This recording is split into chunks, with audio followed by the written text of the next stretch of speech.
So, this all kicks off with a girl flipping through a book, reminiscing about February, the month she graduated from the academy, all set to take the government official exam.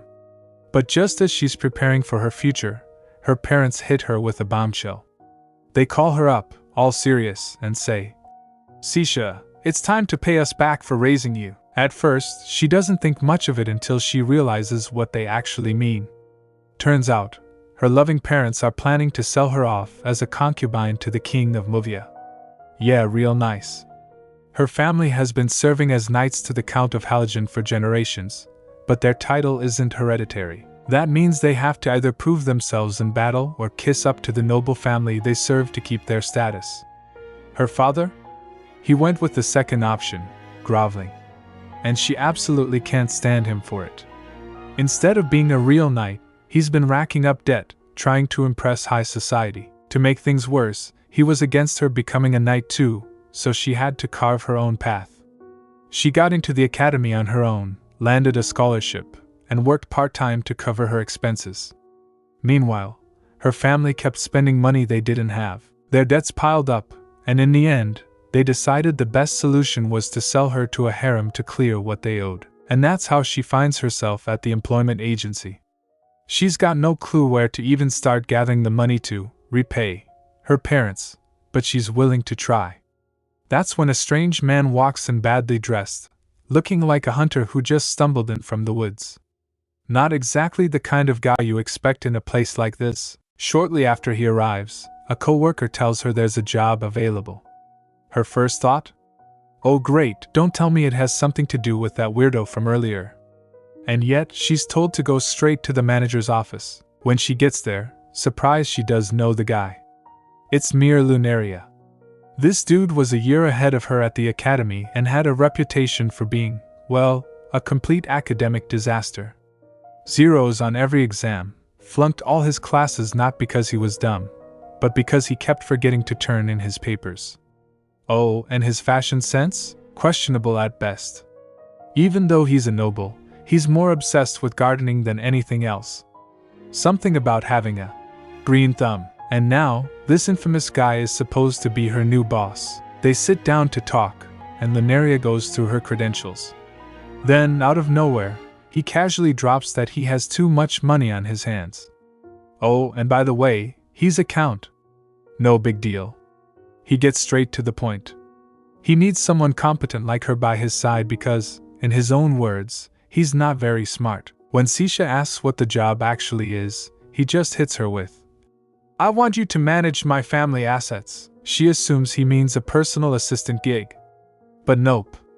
He immediately clarifies he wants her to be his wife. Yeah. That took a turn. Now it makes sense why this job took a while to process. It's not every day you go job hunting and end up with a marriage proposal. If only life were that easy. Sisha is completely baffled. Sure, being a countess sounds better than being sold into a harem, but Lunaria? As a husband? He's adorable, sure, but, come on. He's not exactly prime husband material. Before she can react too much, Lunaria quickly explains it's just a contract marriage. Phew. That's a relief. But now she's even more curious. If he just needed a wife, why go for a fake marriage instead of a real one? Especially if he wants heirs. So she straight up asks him about it. His answer? He doesn't want kids. At all. For personal reasons. Instead, he plans to pass his title to his cousin, the first prince's child. Now that actually makes sense. What he really needs is a business partner, not a wife. The contract will last 4 years, giving her plenty of time to figure out her next steps. He even tries to make it sound appealing, talking about the beautiful roses at his estate, and how he'd love to enjoy them with her. Before he leaves, Sisha surprises even herself.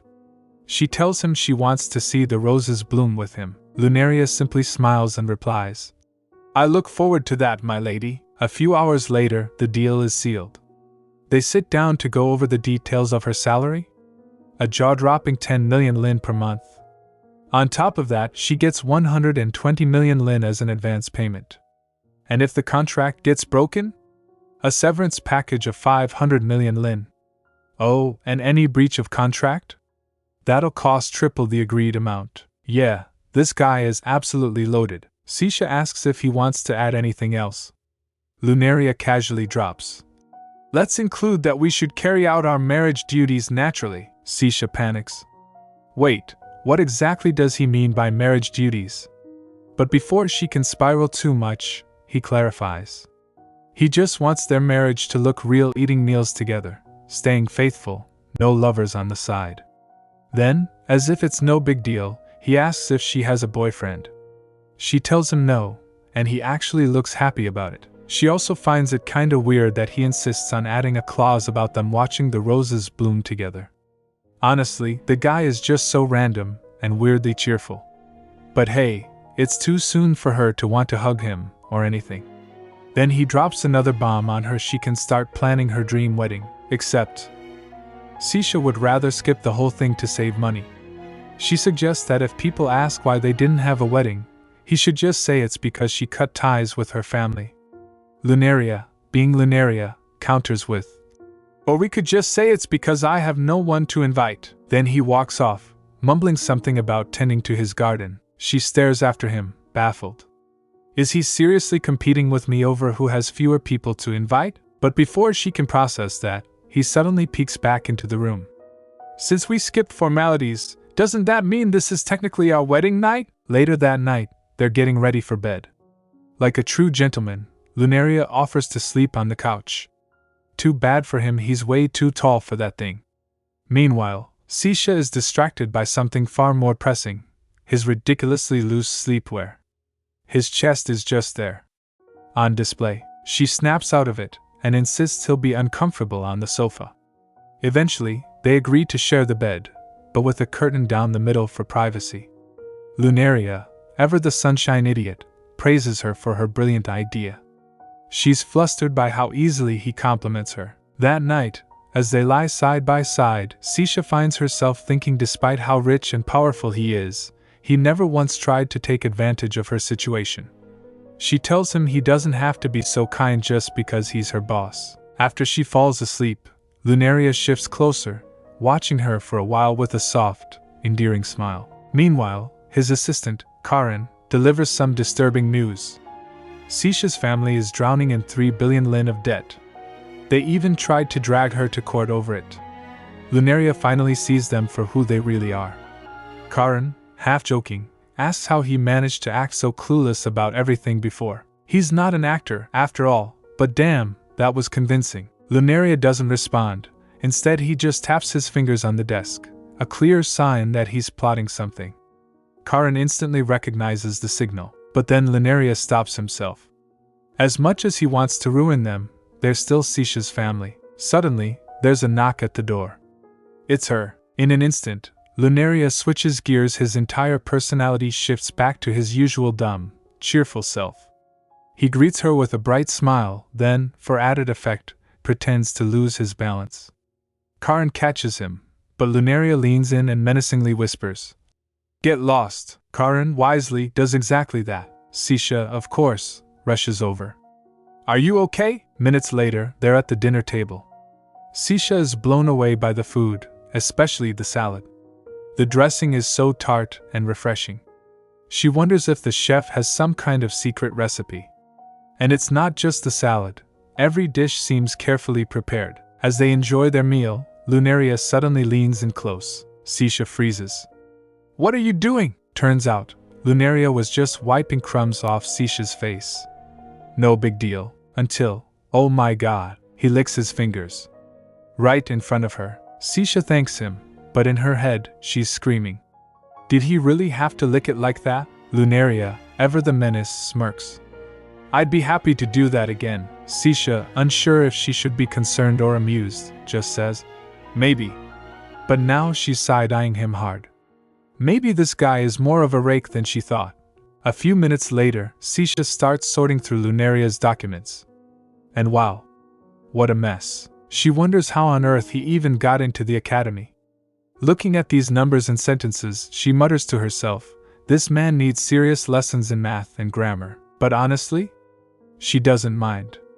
Every bit of work she does for him is a reminder that she's finally free from her family's grip. Then Lunaria's voice snaps her out of her thoughts. He's here to introduce her to her personal maid Rennie Sonar. The maid greets her with way too much enthusiasm. Sisha takes one look at her and immediately asks, "Aren't you a bit young for this job?" Before she can dwell on it, Lunaria suggests they take a break. He's noticed how stressed she looks from all the bookkeeping. Then he pulls out his secret weapon, puppy dog eyes, and cutesy pleading. Sisha sighs. Fine. The contract does say they have to act like a happy couple, after all. Lunaria takes full advantage of this and gestures for them to hold hands. And honestly, it's kind of adorable. This guy really is angelic. In the garden, Sisha notices a patch of bright yellow wildflowers. Curious, she asks about them. Lunaria smiles. I keep them here because they're pretty. Sisha blinks. No noble would ever do something like this. Most aristocrats would throw a fit if they saw wildflowers in their perfect, polished gardens. But Lunaria? He doesn't just tolerate them, he cherishes them. The two take a closer look, and Lunaria tells her they're called sunset flowers. Then, just like that, he's dragging her along to see his vegetables, chatting away with so much enthusiasm. Later, they settle down for tea, and Lunaria casually drops, I'll be going to the royal palace tomorrow to see the crown prince. Take care of the estate while I'm gone? Sisha nods. Got it. Safe travels. Then, out of nowhere, thanks for agreeing to be my wife. Sisha freezes. What? Her face heats up. Flustered, she hurries back to work. But once she looks at the books again, she notices something odd. The calculations are all wrong, and yet, somehow, the final amount is correct. How? Is this dumbass actually lucky? If he was really that lucky, though, he wouldn't have failed all his exams. She glances at the little sunset flowers he gave her earlier. Despite everything, she finds herself smiling fondly. This contract marriage is getting a little serious, don't you think, guys? Hours later, it's the middle of the night. Lunaria quietly gets out of bed while Sisha is still asleep. He stands there for a moment, watching her. Then, he turns away, whispering to himself, this won't be our final goodbye. The next morning, Lunaria was outside, ready to leave. And, as usual, he was being dramatic, saying, This is the first time we'll be apart since our marriage, he whined. But Sisha rolled her eyes. Remind him, he's only going to be gone for a day. But then, he leaned in and kissed her on the cheek. Her entire face turned bright red. And just to make it worse, he pulled back with a smile and said, I'll miss you. Sisha just stood there, completely flustered, while he casually walked to his carriage. Before stepping inside, he looked back at her one last time, saying, I'll be back soon. She forced a smile, pushing aside her embarrassment. Be safe. And with that, she watched his carriage disappear down the road. As soon as he was gone, she shook herself out of it. Get a grip. It's just part of our marital duties. The day flew by as she buried herself in estate affairs. But when night came, something felt off. Lunaria still wasn't back. Normally, he'd be tending to his garden by now. She glanced out the window, fidgeting with her sleeve. Did something happen? Then, knock, knock, knock! Loud, frantic knocking at her door. Sisha rushed to open it, finding Rennie standing there, panting. My lady, there's bad news. Sisha's heart dropped. Rennie's next words made her dizzy. Saying Lunaria has been found dead. Killed by bandits. What? No. That can't be right. But it was. Her husband was gone. Days passed. Then months. And somehow, 3 whole years went by. Just like Lunaria had once said, the roses bloomed in May and flourished in June. For the longest time, she had gotten used to watching them alone. But soon, even that would end. In just 8 months, their contract would officially be over, and one of Sisha's duties was handling trade. This time, her responsibilities took her across the ocean, to the port city of Puhan in the kingdom of Chai. As soon as she arrived, one of her men hurried to her. Ma'am, he bowed. A delegation from allure has come to see you. Sisha's brows furrowed. A delegation from allure? Why now? She headed to the meeting area and immediately noticed something on the crest of the royal knightage. At the entrance, the guards bowed. Countess Lunaria. Her stomach twisted. Are they calling me that? Then they told her something even more unsettling. The next emperor awaits your return. Wait. What? Apparently, there had been a coup. The crown prince and third prince rebelled against the throne. Amidst the chaos, the emperor died. But the first prince managed to crush the rebellion and execute everyone involved. This news left Sisha uneasy. But she knew what she had to do. Then she told Rennie, pack our things. We're leaving. Back at the capital, the coronation of the new emperor was underway. As he addressed the people, he spoke of the dangers he had faced even before the rebellion. Not just him, but his mother, Kanasia Lunaria, as well. He also revealed something shocking. The former empress had been behind multiple assassination attempts. She had murdered the count and countess of Lunaria, which meant Sisha's life had been in danger all this time. Just then a figure dressed in white walked forward. The emperor's voice rang out. The death of Count Lunaria was a deception, to protect him from assassination and ensure my rise to the throne. The crowd erupted in shock. But Sisha? She couldn't hear a thing. Her world had just shattered. Because standing there, alive and well, was her husband. Lunaria. All this time, he had been alive. The crowd was losing their minds. Lunaria, who had a funeral 3 years ago, was standing there, very much alive. People whispered among themselves, trying to process what they were seeing. Was this some kind of illusion? A trick? Meanwhile, Sisha? She was completely frozen. This had to be a dream. No way was this real. She had buried him. She had mourned him. So she wonders, was this God's way of comforting her by making her hallucinate? But then, Lunaria's gaze finally met hers. His first thought? Who the hell is this guy standing next to my wife? The man is Royas. He was smiling at him. A little too much for Lunaria's liking. His expression turned icy at the sight, but he had to keep his cool and approach the emperor first. While the crowd was still freaking out, Royas turned to Sisha, looking conflicted. So, who is this guy? Sisha met Royas back in the Chai Kingdom. Their first encounter? He helped her after a pickpocket stole her belongings at the port.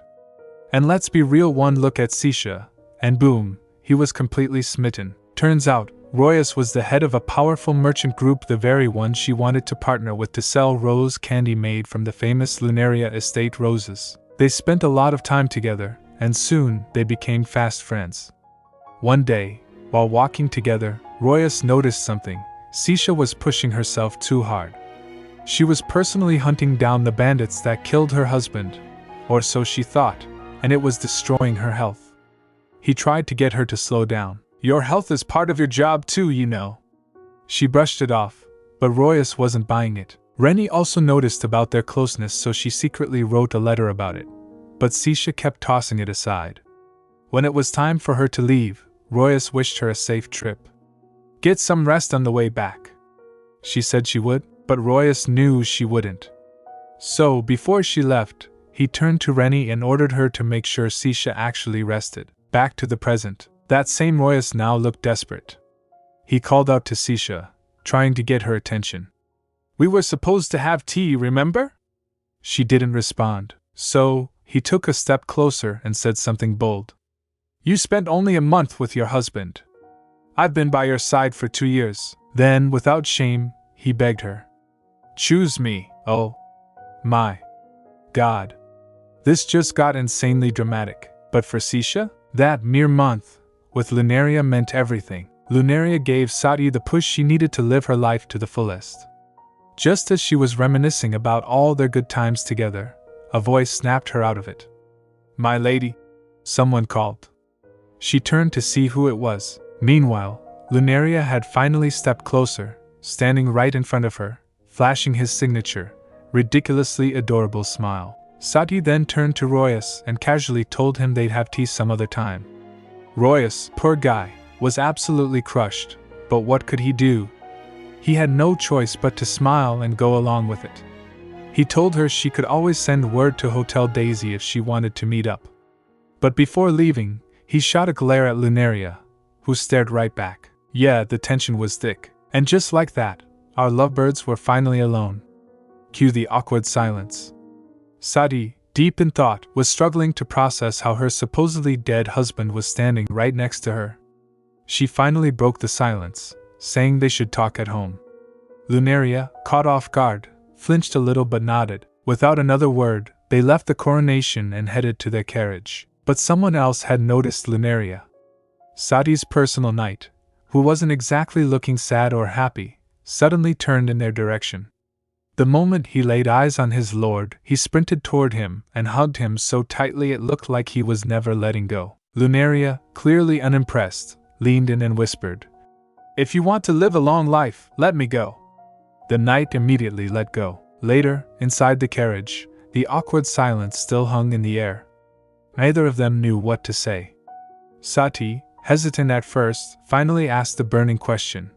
"What really happened?"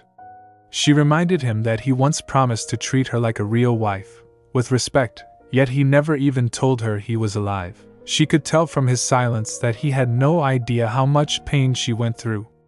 And just like that, sadness turned to frustration. She clenched her fist and punched him in the chest, not hard enough to really hurt him, but definitely enough to make her point. But Lunaria still wouldn't meet her eyes. His melancholic gaze stayed glued to the floor. That was it. She snapped.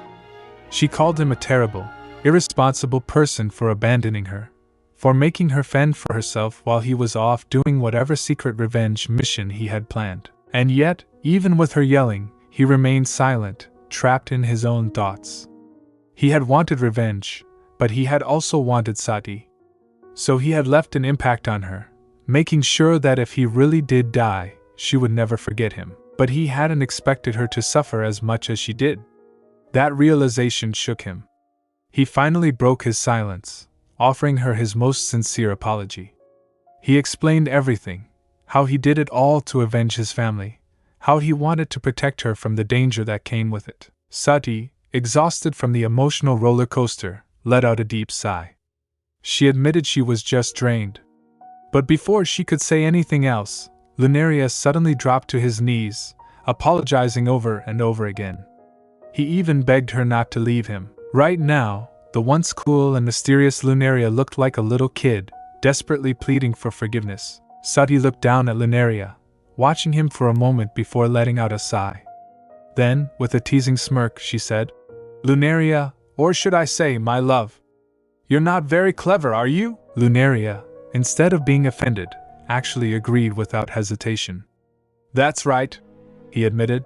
"So please don't leave me." She rolled her eyes but explained that she couldn't leave even if she wanted to. She was still bound by their contract. That realization hit Lunaria like a lifeline, and he visibly relaxed. But Sati, still annoyed with him, took the opportunity to lay down some ground rules. She made him swear to always tell her where he was going in advance, and to inform her if he ever felt like he was in danger. "Even if I'm just your contract wife," she pointed out, "I still have the right to know where you are." Lunaria, seeing no way out of this, agreed immediately. After a while, Sati told him to get up, since he couldn't just kneel there forever. But he refused. "I'll only get up," he said, "if you feel better." Before she could argue, the carriage suddenly hit a bump, causing Lunaria to stumble forward, right into her. Sati sighed. "For the sake of the servants, at least sit properly," she said. "You don't want them seeing their lord like this, do you?" With that, he finally sat back down beside her. But now the awkward tension had returned. After a few moments, Lunaria hesitantly reached for her hand, but before he could touch it, Sati suddenly blurted out, "I misspoke earlier. You're not that dumb." Lunaria chuckled and brushed it off. "I'd rather you be honest," he said. "After all, you agreed to marry me knowing I have my flaws." Then, without shame, he added, "And I'm glad you did." Sati stared at his ridiculously happy face for a while before breaking into laughter. Seeing her smile again, Lunaria was absolutely overjoyed. "You know, your smile makes me really happy," he started saying, but Sati, now embarrassed, quickly cut him off. Wanting to change the topic, she asked where he had been all this time. "I was constantly on the move," he replied. She nodded, relieved. "I'm just glad you made it out alive." Lunaria smiled softly. Me too. They sat in comfortable silence for a moment before Lunaria turned to her. Can I ask you something? Sati shrugged. Of course. What is it? Lunaria didn't even try to hide his jealousy.